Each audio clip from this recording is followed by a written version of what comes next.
Okay, so dear Dhamma practitioners, be comfortable yourself and relax your body.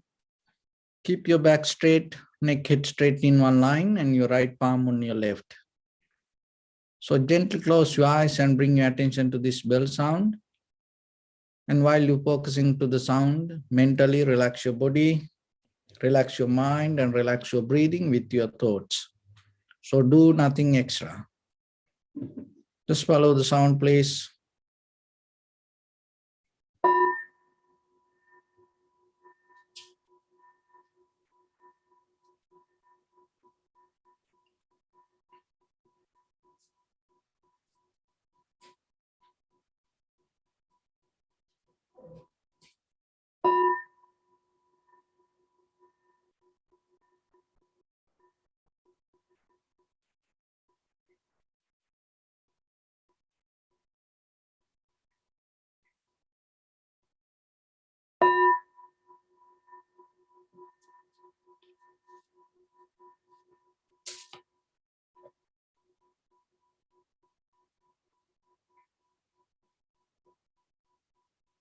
Namo tassa bhagavato arahato samma sambuddhassa. Namo tassa bhagavato arahato samma sambuddhassa. Namo tassa bhagavato arahato samma sambuddhassa. Homage to the Blessed One, the Exalted One, the fully enlightened One. So dear Dhamma practitioners, as usual, before we start our practice session, we'll take few minutes to clarify ourselves, understand ourselves, how this practice can help for us to uplift our own awareness. So as you know, with this pandemic situation, the subject, this meditation subject became more popular. And now all over the world, more than any other time, people talk about awareness, mental health, and meditation. And it's more than the meditation, it's go with the words mindfulness practice. And when it comes to that, even though it is more popular, and a lot of people don't like to mention Buddhism, they try to take it in a separate way and thinking the mindfulness practice. But you have to be very careful with this, because when it comes to the Buddha's teaching, and even before the Buddha, there were many other meditation techniques, many meditation practice. And yogic practice was a kind of like a 10,000 years old. And in that yogic practice, that already samatha was one of the major the mental practice. And with the many kind of yogis, ascetics, and enlightened masters that used to have high mental powers. But when it comes to the Buddha's teaching, Buddha mainly that mentions something else. So that's come through the vipassana. So when it comes to that, it is not kind of like a way, reject that whatever all the teachings used to be at that time. So what the Buddha did, it's deeply, gently interact with the other, all the methods and practice, and gave a more meaning to it, to go beyond the limits. Go beyond the limits mean here, the limits was our own mind. And whatever the practice used to be, and even the samadhi, the tranquility state, or the satori, or the kevalya, that whatever you mention, that all used to be related to reflect on our own mind. It's not beyond the mind. So the mind come out of the names and forms. And then with the names and form, it belong to the samsara. So the becoming. Even though samadhi was a kind of like a very post mood, it's kind of like a neutral state. It was not permanent liberation from the existence. So then the vipassana meditation gave deeper meaning to that. And with the samadhi, it went a little bit more and complete the mission. So the mission means through these human civilizations, many enlightened masters and used to look for transformation or the liberation or the ultimate goal of this human existence. And as you know, even today, after the Buddha, 2,600 years, and even today, around the world, that the people look for this. So then, why that today that we talk about mindfulness, but we don't want to mention about Buddha or the Buddhism or its teachings? So when the Buddha come to the world, it directly mentioned the world is suffering. And then it gave a kind of like a red light. And then the Buddha mentioned that everything changed. It kind of like gave a red light to all the people look for happiness and satisfaction with their own self-centered mind. And some people don't like it. But still, when it comes to the truth, you should understand you are capable to handle the truth. And at the same time, mostly what happens in day-to-day with this conventional life, we don't want to see the truth or hear the truth or recognize the truth. And because of that, what happened deeply, these mental abilities, little by little, become weaker. You are the one who is responsible. And when it comes to your situation, your personal life, you are not ready to accept the truth. And at the same time, when you have opportunity, you don't tell the truth. You don't go with the truth. If you look very carefully, how many times that you used to head massage? How many times that you kind of like give kind of like mental candy for other people to make them happy with the ideas without telling the truth. You knew the truth, but you didn't tell it.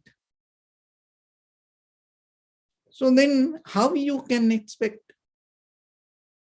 that something you can fulfill yourself? Because even in the very conventional level, you didn't accept it and you didn't practice it. And you cover up with all the nice and beautiful words that gave the happiness and satisfaction only for that moment. And then it became a kind of like our attitude. And by the time it became our character, and by the time it became our lifestyle, and by the time it became our world, the whole world became like that. So then today what happens? And through the mindfulness practice, most of us look for solutions for our own personal problems. There's nothing wrong with that. But the thing is, where are you going to end? And just imagine you become happy, then where are you going to end? And you become satisfied, where are you going to end? After that, what will happen? Because you know nothing is permanent. Everything going to change. So then just imagine you have hopes to reach to something. And then you reach there. And once you reach to that point and you spend everything and you achieve to that, then you have desire to hold it. But you know it's nothing going to remain the same. Then what will happen? Again, you have to reach. Again, you have to reach. So, but if you develop the mechanism of mind to recognize that the nature of life with the fundamental qualities of the Buddha's teaching, you never get into unsatisfaction wherever you reach. And then whatever this is, then what will happen? When you get into the fundamental qualities of the Buddha's teaching, in that the change, unsatisfaction, selflessness. If you recognize that, if you build up your practice on that foundation, even though you didn't experience, you know yourself, the nature of the world, and then by the time what will happen? So whatever situation comes, you are ready to accept it. There is a Zen story. One Zen student came and asked from a master that what will happen if the unnecessary situations come to us? And what will happen suddenly if any kind of difficult situations come to us? And then the Zen master saw the both hands like this and opened the arms and told, welcome. So your mind become ready to accept any situations. But if you look very carefully through the spiritual practice, most of us try to develop, try to build up very comfortable, undisturbed satisfaction and concrete satisfaction inside us. You will never get it. Don't look for that. You're going to get into a big trouble then, because then you are mentally going to have a hard time. Why? Because the very nature of life, it's not like that. So that is the very essence of the Buddha's teaching. And it is a good lesson for us. It's always good lesson for us. And through that lesson, we have to understand where we need to focus. And once you know that, so this teachings, it's kind of like it's a kind of like a guiding book and a road map. And you no need to worship it. You have to use it. You have to use it to the highest. But at the same time, you have to go the journey yourself. And knowingly, the very condition and the nature of the road. So if you try to go the journey without knowing what is the very nature of the journey, even though you know the road, maybe you can get into a trouble. So that's why the Buddha's teaching give us a very clear map and at the same time informations about the journey. So then when it comes to our life, how we can develop our practice with these fundamental qualities in day-to-day life. Can you come to a point? Because it is just not practice, not kind of like, you just sit on cushion or listening to something. And after you've done this, and how are you going to be in yourself in day-to-day life? Because life itself not going to fair. It's a very unfair things happen in our life. And we cannot always look for the nice and comfortable and happy situations. And it always like that. So then, are you ready to accept it? Or are you going to struggle about it? And then how you can get that through the mental practice, how you can develop the ability to accept. So when you come to the sitting, bring your whole attention and just be with just this. That's it. The moment that you experience. And be with that, just only this. When it comes to inhalation, exhalation, can you just focus to that yourself and keep your attention knowingly, just this.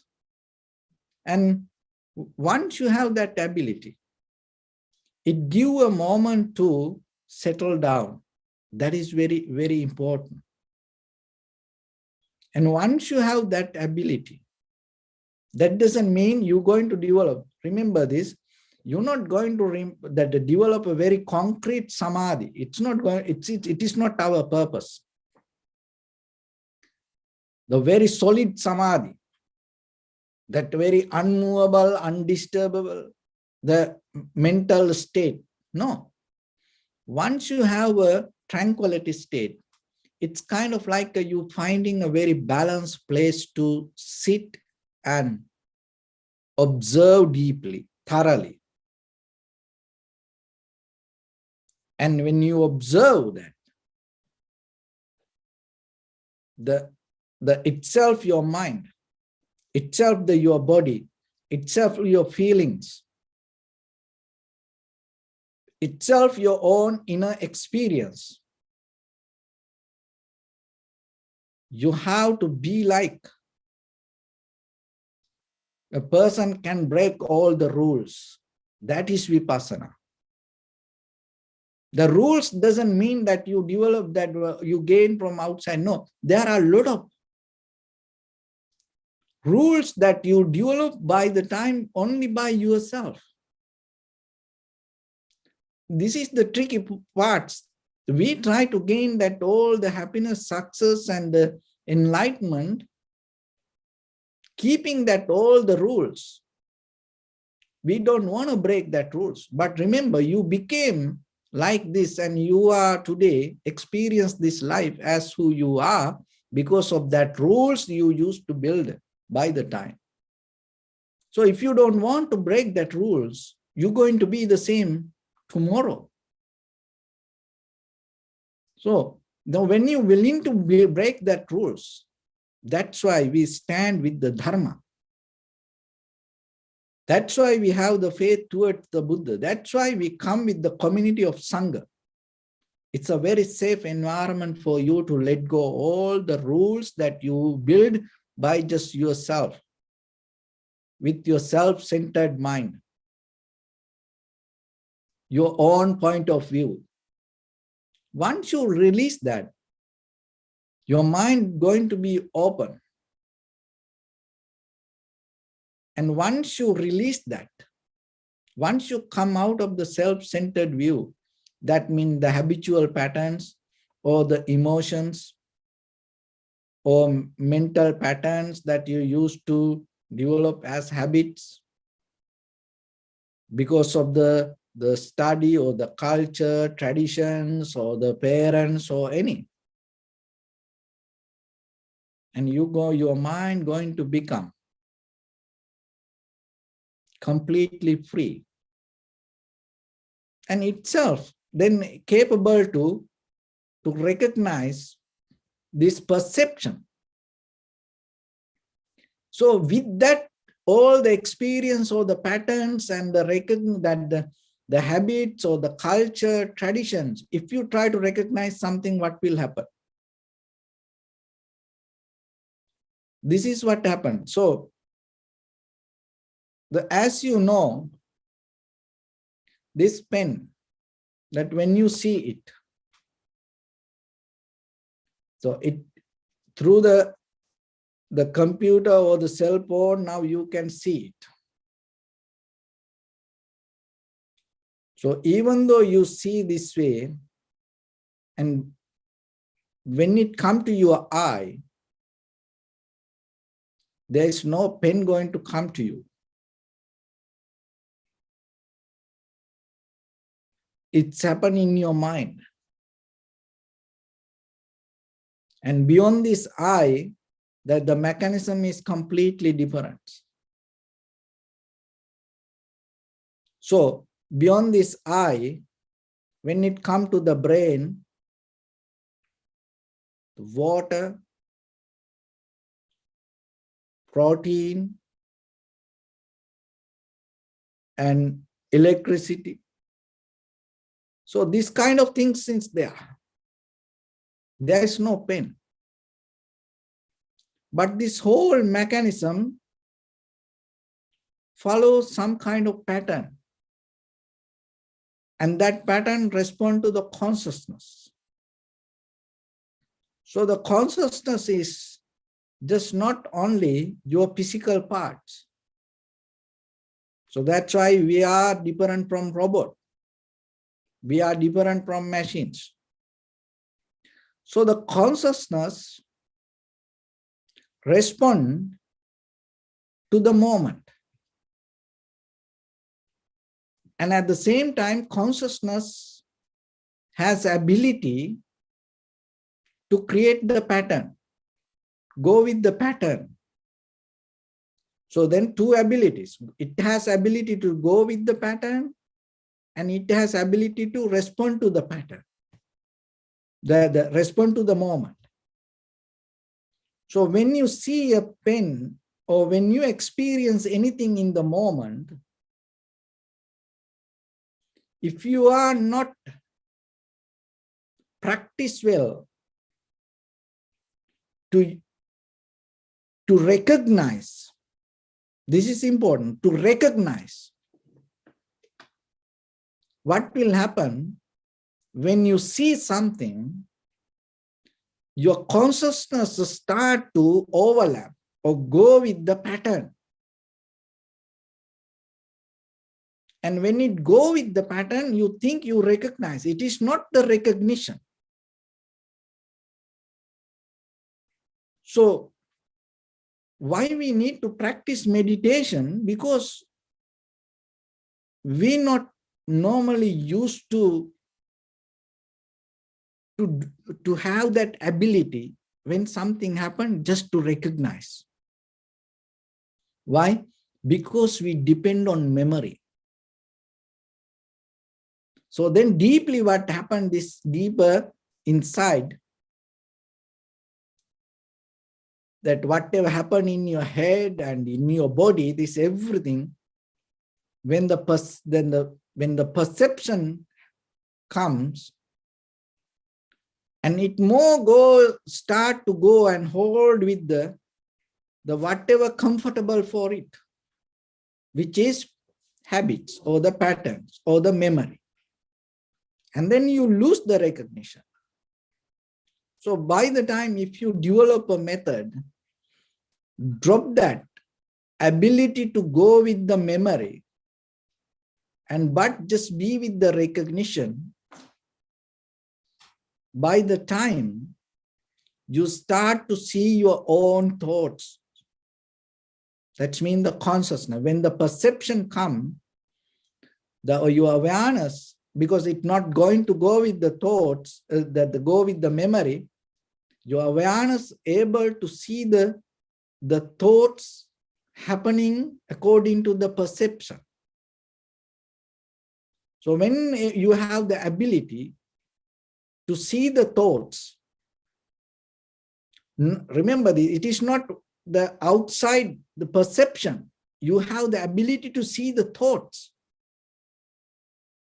because thoughts come as a result of perception.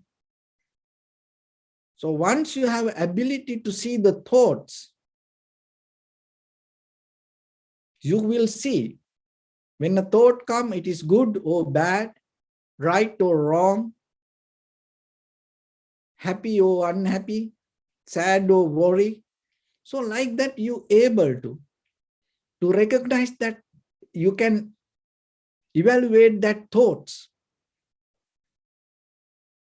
And when you have that ability,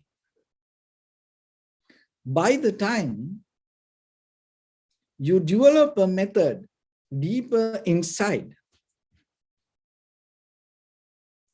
and not to go with the reactions, but to recognize the thoughts. And when you develop that deeply, you gain the satisfaction to you. Because now you see your thoughts, and now you can see that the value of the thoughts and the outcome of the thoughts, and you can handle it. And when it comes to that, rather than the thoughts or the perception, your awareness or your consciousness become major. And your thoughts become the very minor. When the consciousness become major, that is what you need. In a very conventional level, if you're able to lift your consciousness than your thoughts, reactions, you gain some kind of self-development inside you, no matter what the world go through. So through the meditation, this is what happens. So why the Buddha's teaching is important? Because when you come to see the thoughts, there are roots that come. There are links. Just imagine there is a person practice mindfulness. There is a person practice with the mindfulness with the Buddha's teaching. And the both peoples able to see the thoughts. So when it comes to that, the root, if you don't able to recognize the roots, that means greed, hatred, and the delusion. If you look at the world today, all the greed, hatred, and the delusion govern these entire situations in the world. So if you look for the happiness, satisfaction, and maybe your happiness or your satisfaction, even that you want to come out of the problems, and that is still related to the greed, hatred, and the delusion. So then, even though you see the thoughts, the reactions is still going to come with the greed, hatred, and the delusion. But if you're able to recognize the greed, hatred, and the delusion as roots, on the surface level, whatever the condition of your mind, maybe it is happy or sad, but still you able to cut down that deeper roots. And then out of your bodily, verbally, mentally actions, You're not going to gain any kind of greed, hatred, or the delusion. So that is where your contribution going to be the best for the world. Out of your living. So what is the purpose of your enlightenment then? The very purpose of your enlightenment to have a complete person, to have a life not to harm for anything or anybody with your bodily, verbally, mentally action. So if you come to a point to have a very one single day, that day is more value than your eons by your samsaric journey. Why? Because through the samsaric journey, we didn't able to perform ourselves with our bodily, verbally, mentally action to that kind of highest level of purification. Still somewhere we used to have the great hatred and the delusion. So then your very enlightenment means, your liberation itself means the very condition of thoughts you have to transform from the greed, hatred, and the delusion to loving kindness, generosity, compassion, and wisdom. So that is where we go. So in that journey, you have to remember the very moment of sitting, give the practice for you to recognize it deeply yourself. And at the same time, in day-to-day life, you have to bring that ability out of your bodily, verbally, mentally action. That is the another way, if we summarize this all, the right way of living. The Eightfold Path. And when it comes to that, it is not that we have the intention to get out of something. We know life is suffering. We know everything impermanent. We know nothing belongs to self. So then, when it comes to our bodily, verbally, mentally actions, we do the best for ourselves and for others. If you're able to come to that kind of moment of existence, the awareness itself going to be with you, and you're able to see your thoughts. That is where you can justify yourself. It's not related to the greed, hatred, or the delusion. If it is so, then you are capable to recognize it and not to bring as a bodily, verbally, or mentally action. And then little by the time it's going to disappear. Why? Because all the thoughts, your sanskara, mental formations, your cankers become empowered by actions. So once you don't bring it as an action, it's going to little by little minus. So, and at the same time, when you empower all the good action that you to recognize that good, you have to be mindful. That is where you need the tranquility state to see your mind and recognize your thoughts. If you don't use that, what's the point of, you come and sit like a statue and don't move and don't do anything. But once you start to have just your verbally, mentally action, if you can't recognize your thoughts, what will happen? What's the point? So that's why the tranquility state is important to see our mind. And you bring a well-balanced point to have an undisturbed moment to see your thoughts.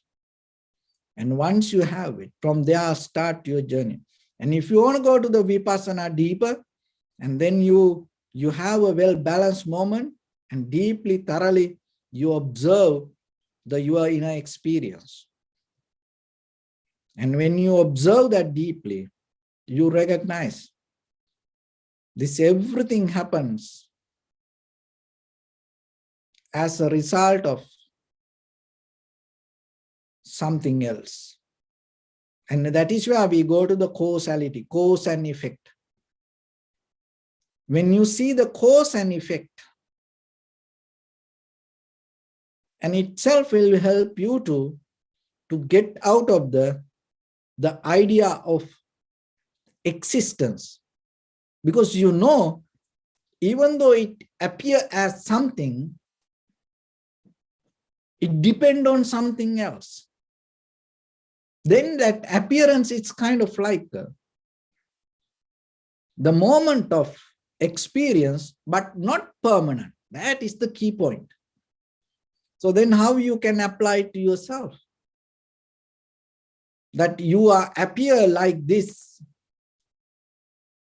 as a person, your eye, ear, this nose, your mouth, teeth, your skin, this thing doesn't make anything. This all material.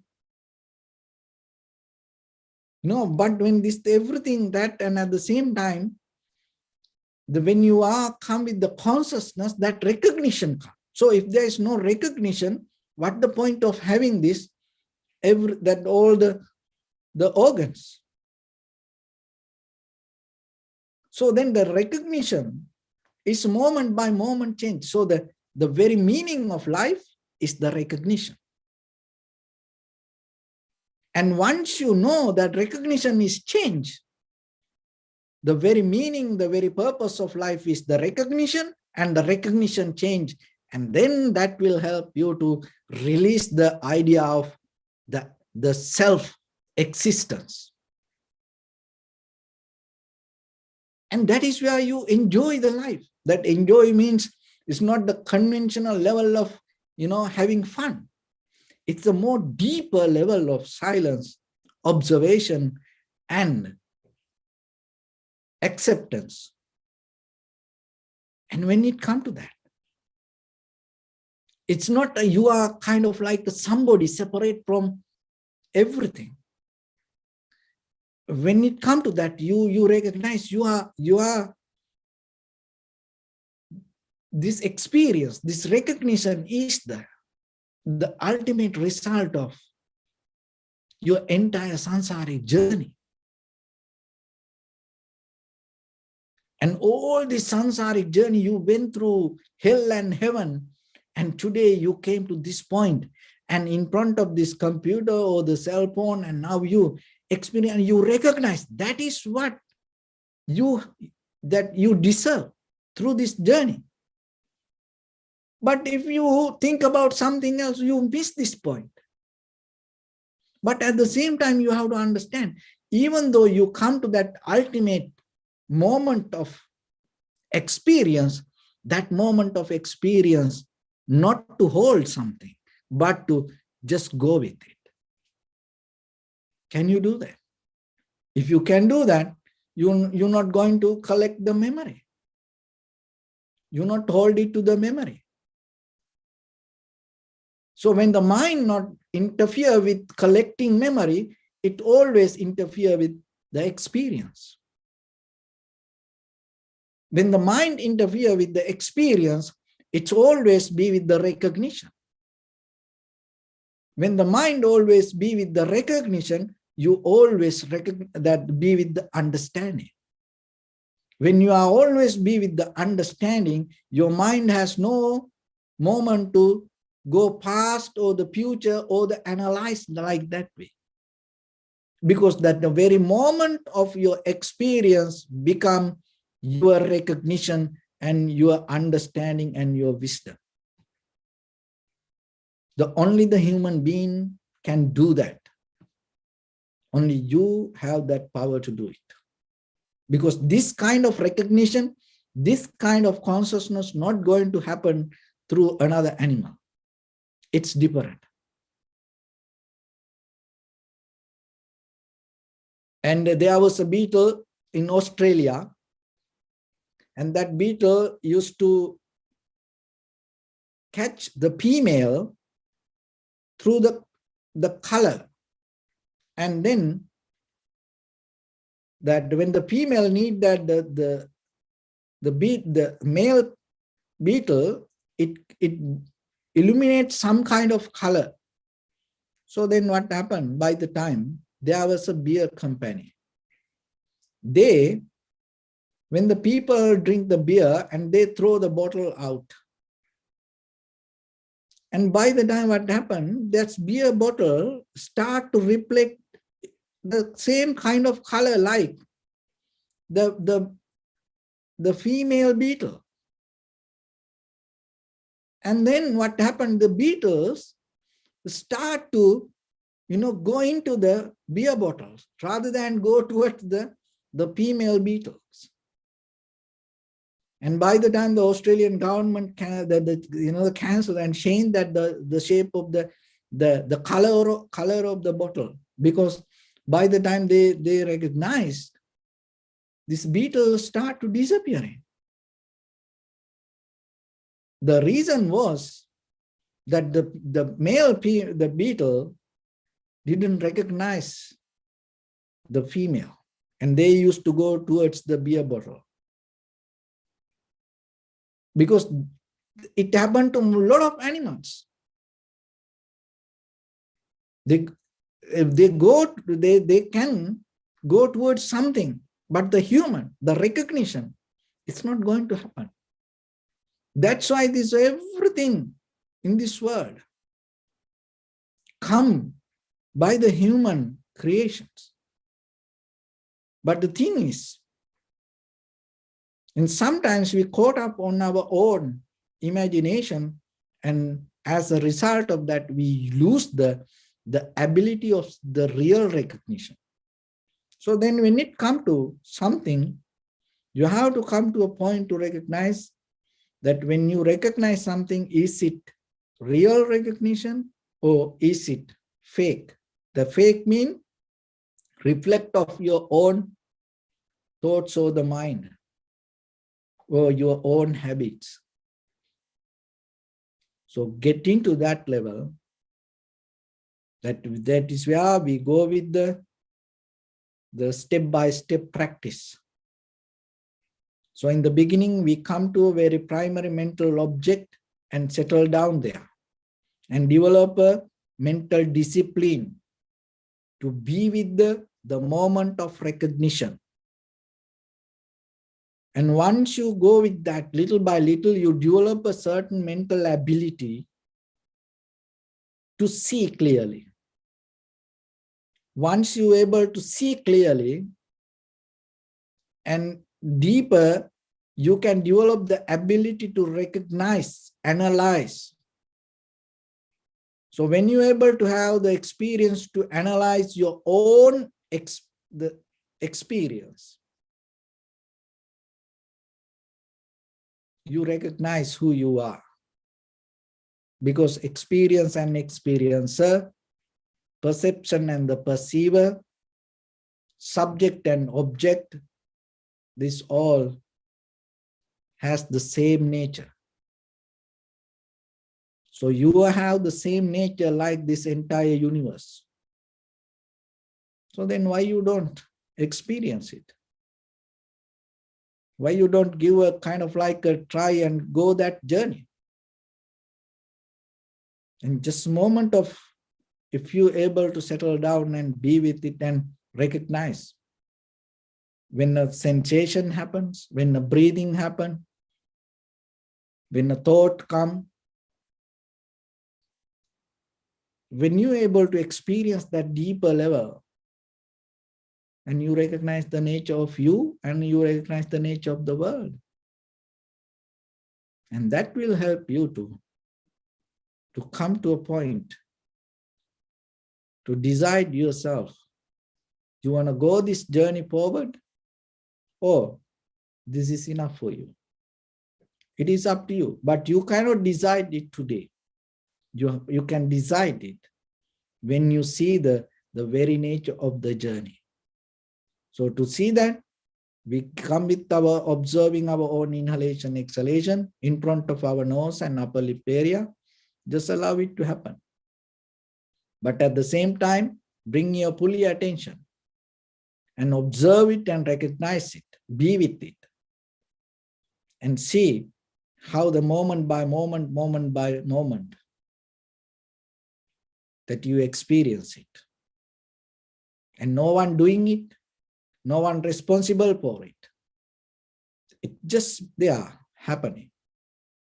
So you don't need to interfere with that, and just experience it.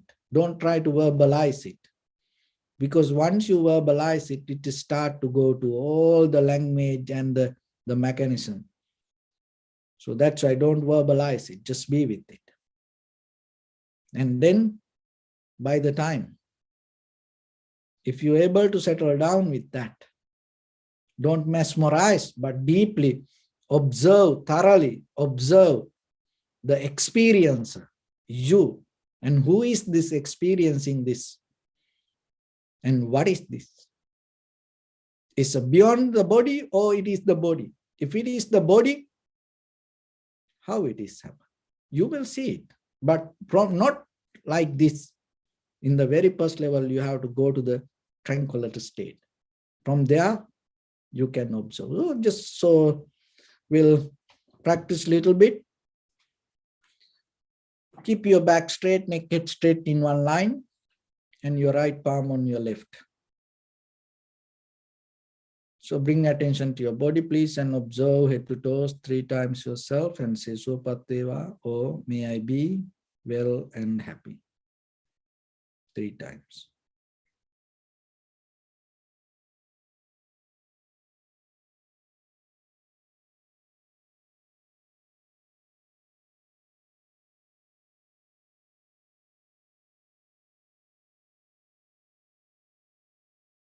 Take a moment and think. We gathered here in this moment to practice this ancient meditation technique.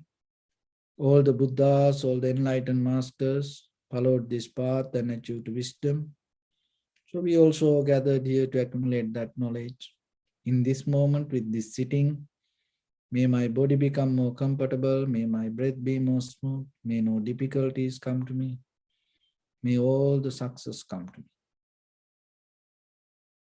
Also think for a moment. This is the last moment we're spending in this very lifetime. And detach your mind from all your past memories and as well as any kind of future thoughts. Just try to remain in the present moment, observing the sensation of your inhalations and exhalations. Deeply and gently, breathe in, breathe out 3 times, please, and find the sensation.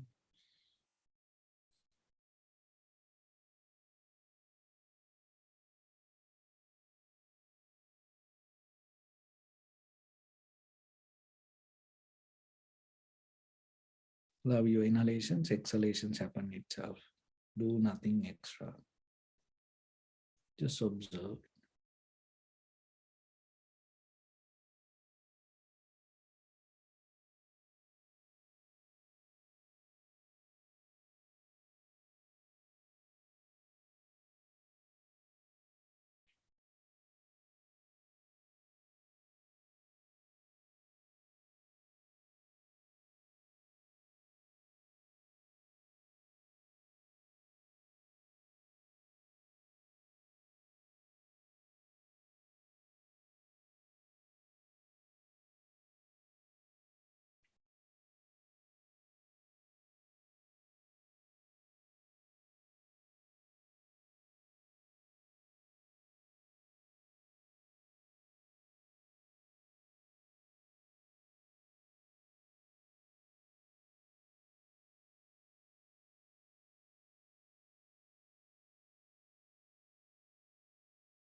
Bring my attention to your body, please. Observe your posture.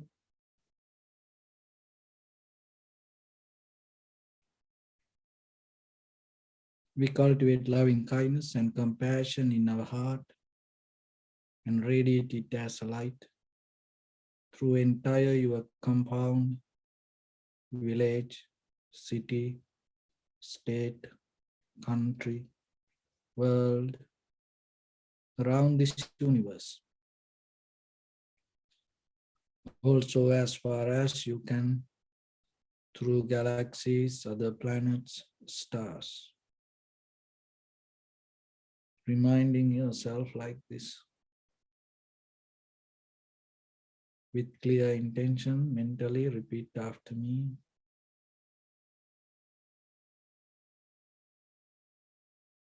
May all living beings in this universe be well and happy.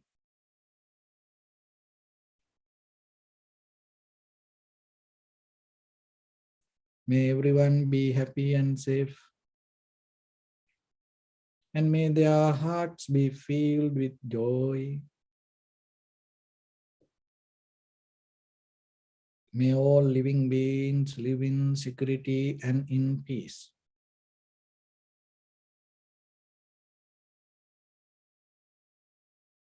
Beings who are frail or strong, tall or short, big or small, visible or not visible, near or far away, already born or yet to be born. May all of them dwell in perfect tranquility.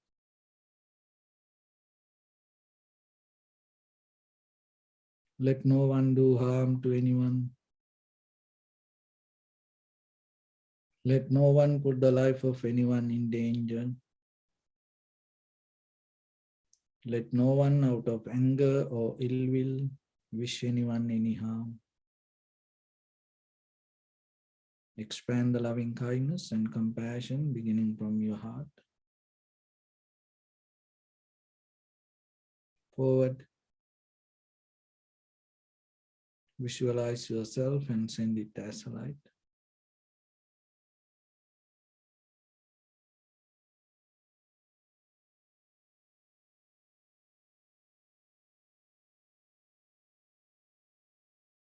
To your backside.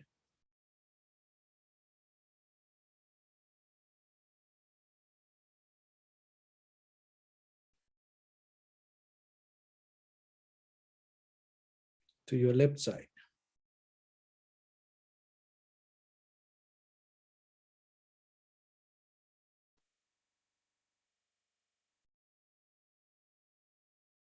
And to your right side.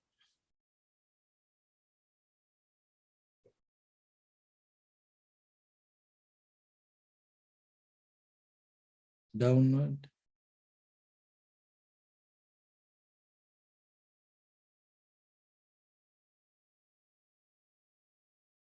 And upward.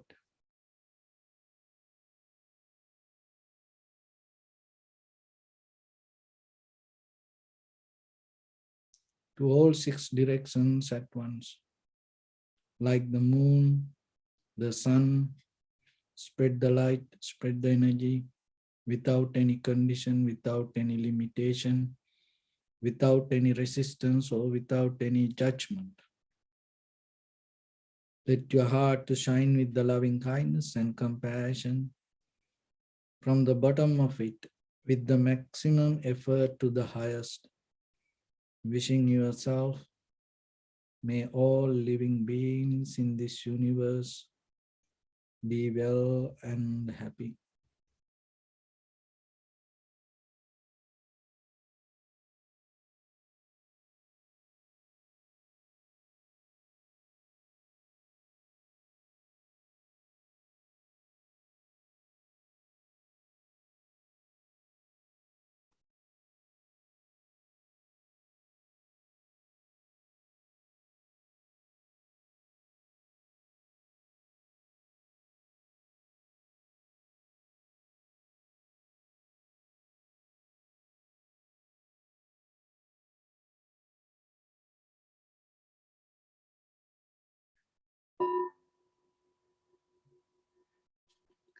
Say sadhu, sadhu, sadhu.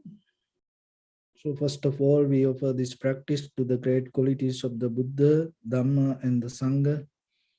And also by the power of this meritorious deed, may all of us attain to the supreme bliss of Nibbana. May all your guardian angels and deities will receive these merits and increase their longevity and protect all of you from any kind of planetary influences or any ill effects.